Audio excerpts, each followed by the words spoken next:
and welcome back to World Talks here on TVP World with me, Ashim Kumar. German Chancellor Olaf Scholz has spent the last 2 days meeting regional leaders in Kazakhstan. The main purpose of the 5+1 format meeting, featuring 5 Central Asian countries and Germany, was to bolster economic cooperation. Dependent on Russian oil and gas, the German economy is looking for replacements from Kazakhstan, Uzbekistan, Kyrgyzstan, Tajikistan and Turkmenistan. But what does this mean for the delicate economic, military and political balance between Europe and Russia? Well, to explore this, I'm joined by Roland Freudenstein from Brussels office, Director of the Free Russia Foundation. Mr. Freudenstein, welcome to TVP World and thank you for taking the time. Good evening. Good evening to you, sir. Now, is this not simply a way for Germany to circumvent sanctions on gas and oil from Russia? No, I think the purpose of the visit, the declared purpose of the visit, is rather to get these countries to cooperate with Germany and the West in cracking down on circumvention. Now, that may not be an easy thing, but certainly Chancellor Scholz is not trying to get Germany to circumvent sanctions against Russia. Well, you say that with some confidence, but I mean, Germany does have a history, if you like, in the recent past of working quite closely with Russia, with China, with ex-German politicians moving to Russian companies like Gazprom and so on. Does it surprise you that this is something different? No, I think Germany has been marked by reality, as the saying goes. Of course, Chancellor Scholz himself, his political party, the Social Democrats, and many, many German business leaders and political leaders were completely hostage to this appeasement thinking about Russia. The belief that you can achieve change through trade and through closer economic relations. Well, that has badly backfired, and frankly speaking, that kind of thinking is on the back foot. Even Chancellor Scholz doesn't have these illusions anymore. Now, does that mean he can turn off Germany's reliance on energy from countries further east? No, but at least he's trying to diversify and strengthen economic relations with other countries in Eurasia, if you want, others than Russia. Understood. Now, if we step back a bit, does this actually indicate the start of a new economic and geopolitical relationship with the region? And I wouldn't go that far. I wouldn't go that far. It certainly is a step towards closer relations with Central Asian countries. By the way, not only in business and energy, but, for example, if you take the visit to Uzbekistan, that was about migration. That was about flying criminals that come originally from Afghanistan to Uzbekistan and have the Uzbeks then ship them across the border to Afghanistan in order to avoid having to directly deal with the Taliban who are in power in Kabul. So that's an example of something not related to business and economy, which nevertheless was really important in this visit because, Chancellor Scholz is in a pretty dire situation back home, and he tried to solve a whole bunch of problems, or at least bring them forward and get closer to progress on some problems with this series of visits in Central Asia. Understood. Well, I want to get to the labour question in just a second, but we do know that many of his entourage, Chancellor Scholz's entourage, actually signed a number of multi-million-dollar deals, what were those about, in your opinion, and how safe are they? Well, that's largely about energy. And, as I said, trying to get away from this absolutely fatal dependence on Russia means, to an extent, getting dependent on other countries. And this goes from liquefied natural gas from North America to oil and gas from Qatar and other Gulf states, to precisely those Central Asian countries that Scholz now visited. And these deals mainly concerned energy, certainly also exports, and to a smaller extent also talent hunting for the German labor market, which is short of people that can be constructive and can actually work for the economy. Understood. I definitely do want to get to labour in just a second. But before we do, one further question. How do you think Russia is going to respond to Germany playing around in its backyard?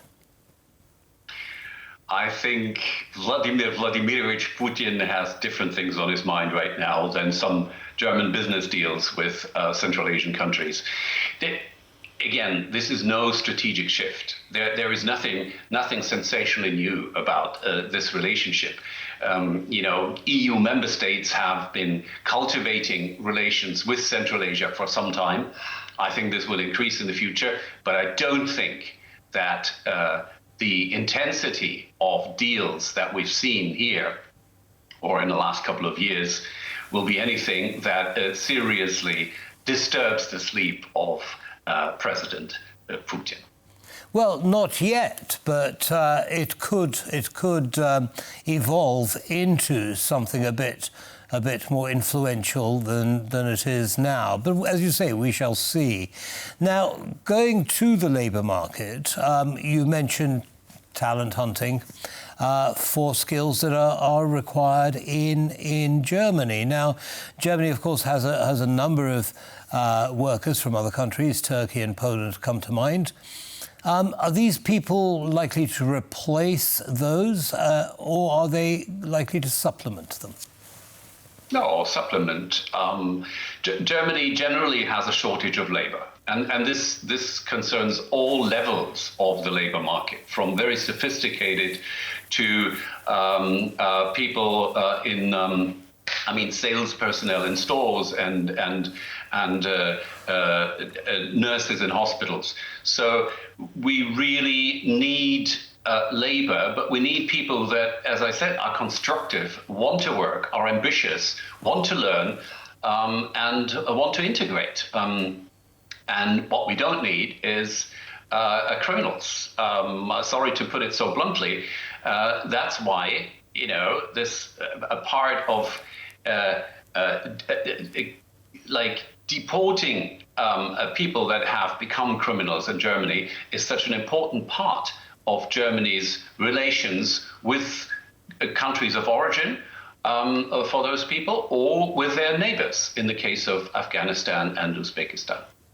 Well, certainly Germany seems to be tightening up its rules on immigration, including imposing border checks, which are effective from today.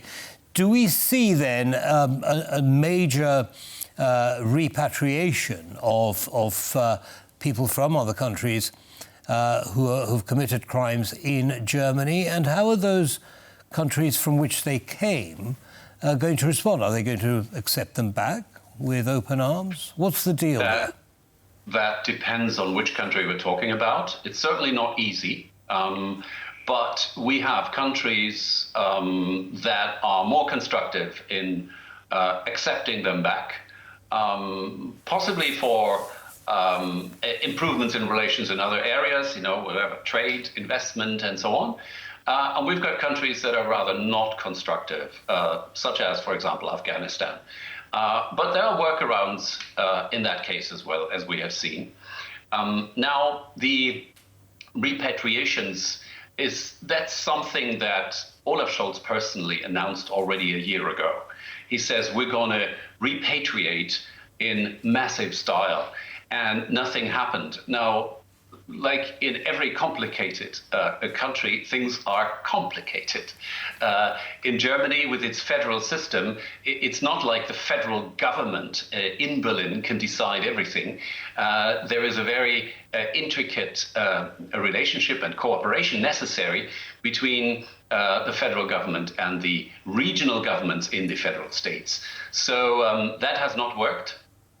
But as we saw in recent regional elections, the parties that get punished at the ballot box are especially the parties in government. So Chancellor Scholz has a very strong interest in, making, letting deeds follow his announcements of a year ago. And that's why repatriations of criminals has become such a priority issue. Well, we should be watching carefully. Of course, the United Kingdom has had challenges doing exactly the same thing for different reasons. Going back now to the Central Asian region and Germany's relationship, I mean, Turkmenistan is famously a rather closed society. Does it surprise you that they're involved in what it necessarily will mean some opening up of their economy and society? Well, here we go back to the old Wandel durch Handel, or change through trade philosophy. I honestly think that reality has caught up with those business leaders and political leaders that used to propagate this at all times. And there certainly is still the conviction that trade relations can be mutually beneficial, otherwise they wouldn't happen. But the illusion that a society will open up in the foreseeable future just because of stronger trade and investment, I think has suffered recently. And no one believes that anymore, that this will happen, at least that this will happen very fast. Understood. Well, of course, we shall be watching the situation very closely and see how it develops over time. But thank you very much for sharing your analysis, Dr. Freudenstein, with our audience. Thank you. Thank you. Bye-bye. And that's all from us in this episode of World Talks. Don't go away. Lots more coming up. Goodbye for now.